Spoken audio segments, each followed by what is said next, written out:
China says that it strongly opposes the decision by the US to shoot down this suspected spy balloon, which was thought to be carrying surveillance of sensitive military sites.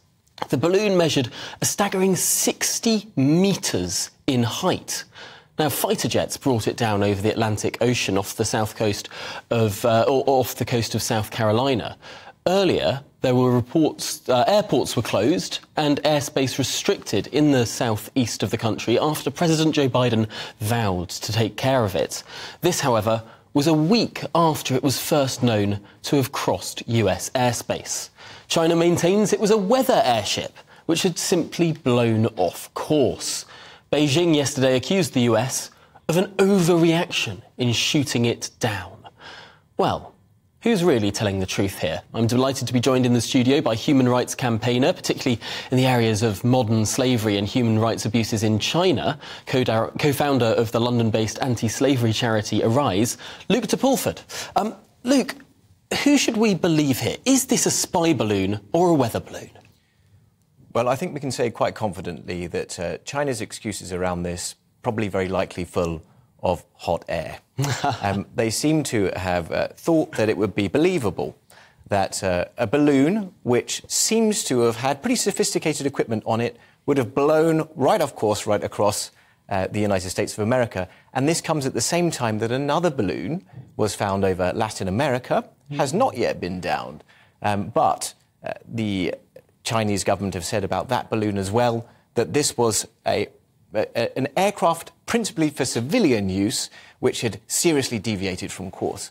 So I think on both counts we're looking at pretty unlikely explanations from the Chinese government. Now, it is important to underline that we don't know precisely what this balloon was for. We do know from the People's Liberation Army, so the Chinese Army's academic wings, their publications, that these kinds of balloons have been encouraged for use in China for surveillance purposes and possibly some other purposes too, like interrupting phone signals, stuff like that, signal tracking and blocking.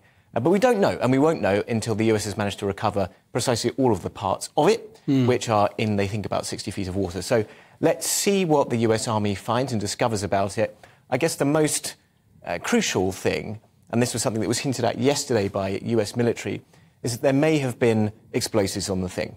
Wow. Not for the purposes of causing damage to the US, but for the purposes of destroying itself, were there to be some possibility of detection or something like that. So that was the speculation from the US military. Let's see whether or not that's true. That is really quite seismic if there indeed was some sort of explosive capability.